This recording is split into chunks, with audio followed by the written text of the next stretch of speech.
Three ways that anxiety might be showing up in your kids after a loss.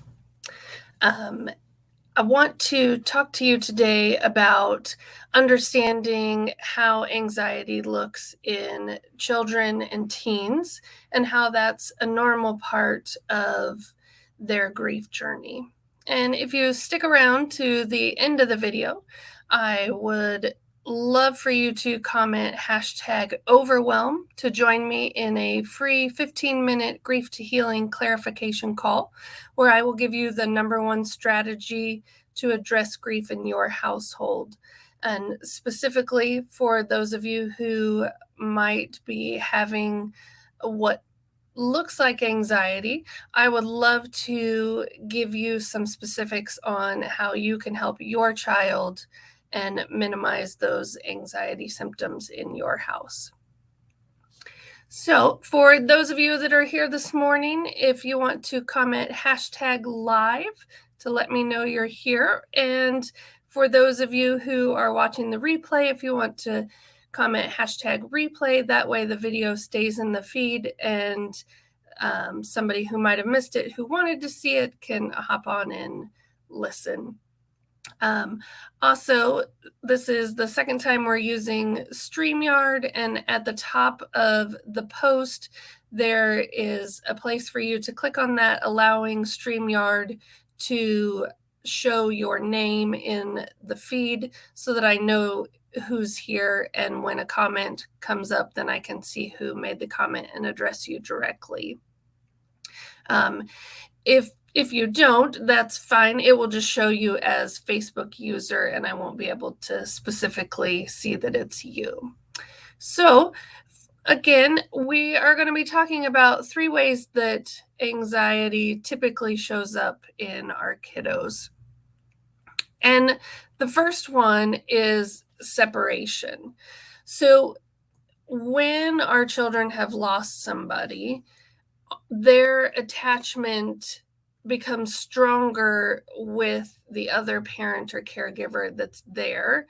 And a lot of parents that I work with refer to their child now being like a piece of Velcro. They can't hardly pull their child off their leg or out of their bed or away from them as they're trying just to maybe be in the other room while they're cooking dinner. Their child is right there down at their feet and just can't seem to bear to be separated. Depending on where you are in your grief journey, for some kids, this is very typical for the first couple of months. For other kids, if your child already showed some anxiety symptoms or had some separation because for whatever reason, whether that's genetically, that's how they were born, or had some maybe experiences that increased their separation, when we add a layer of grief, this magnifies that separation.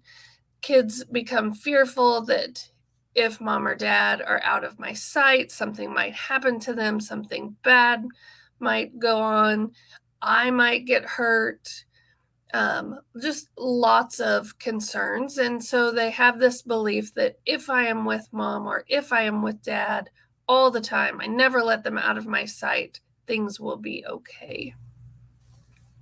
The second way that grief and anxiety live together is that we're going to have an increase in behaviors.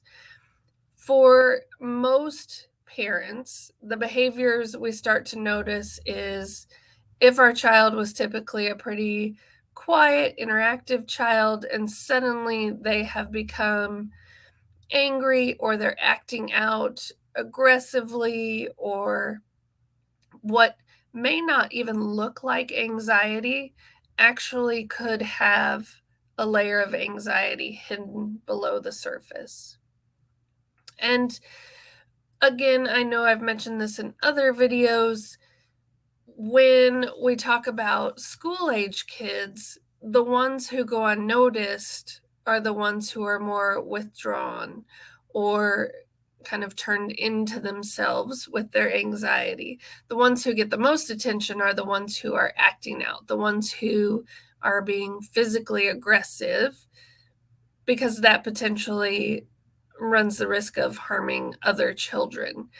And most likely, this is the same scenario in your house, is that the ones who are acting outwardly are getting more attention than the ones who are acting inwardly.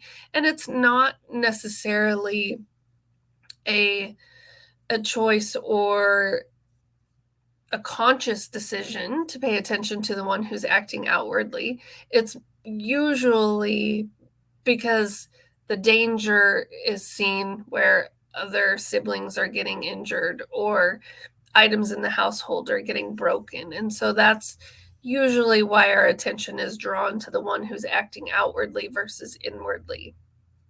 So when I say increased behaviors, I also want you to be mindful of watching to see, is your child acting outwardly or are they acting inwardly? Inwardly would look like maybe they were very talkative before and now they're more inward, giving you one-word answers. Like when you ask, is everything okay? They just say, I'm fine. Or they're spending more time away from everybody else. And again, not to add further complication, but that's a typical behavior for teens, is for them to withdraw and go to their room. That's normal. The difference when we're talking about a kid with grief is needing to follow up. Are they separating because they're overwhelmed with the grief and having grief thoughts? Or is it just normal downtime, enjoying their quiet space in their room away from their siblings? And this is where asking the questions is important, just checking in. The third way that we see grief show up is increased worrying about the potential of someone getting hurt, someone dying.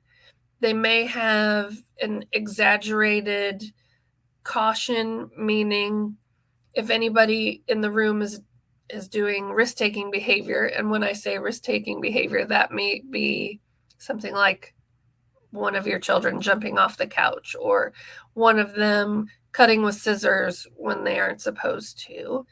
You may have a child who almost looks like they're overreacting to that scenario.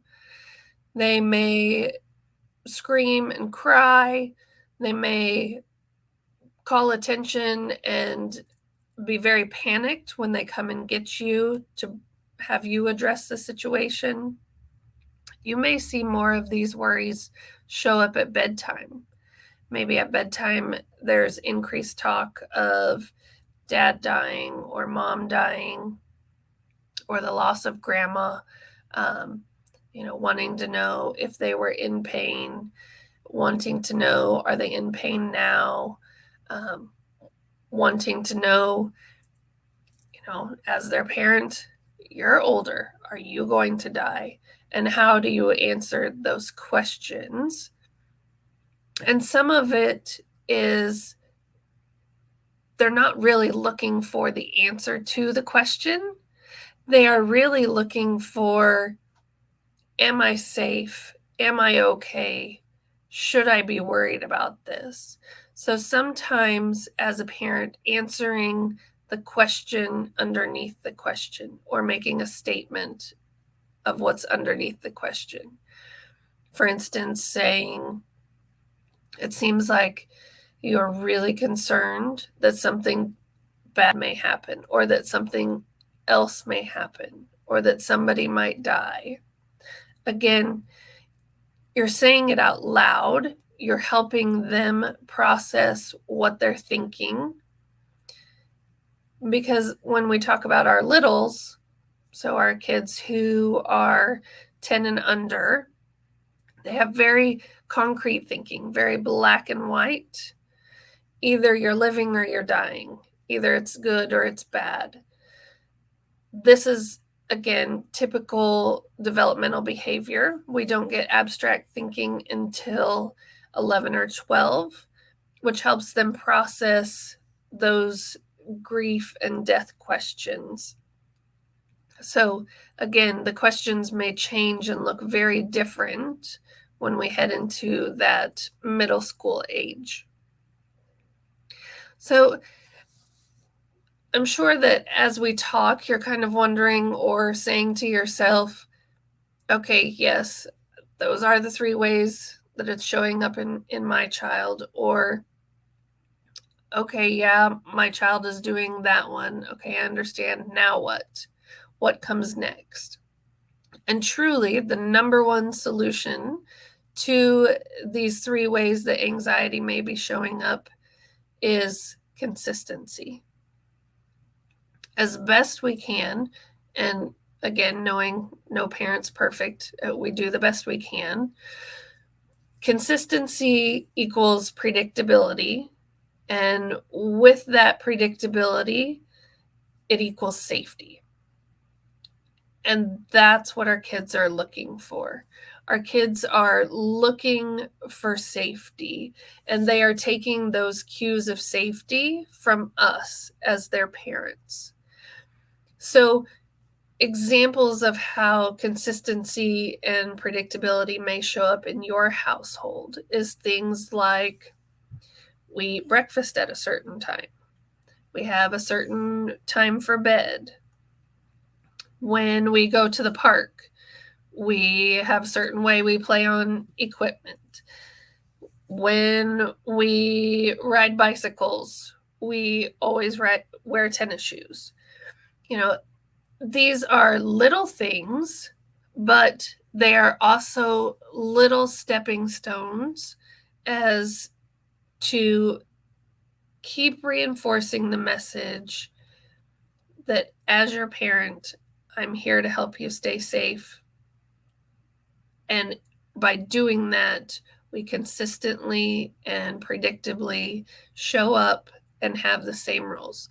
Now, that doesn't mean you can't have a day of fun where you set some of those rules aside, but for the most part, our rules should be so consistent and so predictable that they're boring, that we just broken record. We have it set up where if this, then this.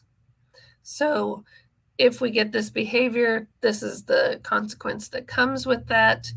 Again, this consistency applies across the board. Your after school routine, your morning routine, your bedtime routine.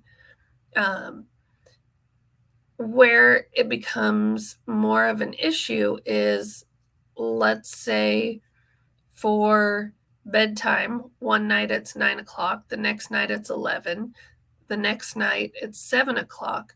By changing that time so drastically, our kids lose out on a sense of safety. And when we are talking about kids in the midst of their grief journey, especially in those early stages, the more consistent we can be, the stronger those safety bonds are. And with that, then our kids can help manage their feelings, their behaviors much better because we're in a consistent routine. So, for those of you who might be dealing with anxiety, or maybe you're unsure if anxiety is showing up in your household, or you're one of those parents who says, yes, that is me, that is my household, I would love to hop on a 15-minute grief to healing clarification call with you, where we specifically talk about how anxiety is showing up in your household. And I can give you an example or two that you could start using this week. And that strategy would help addressing their anxiety. If you're interested in this call, I would love for you to comment #overwhelm. And again, I appreciate you being here. And if you have any questions, feel free to post them in the chat, and I will see you in the group.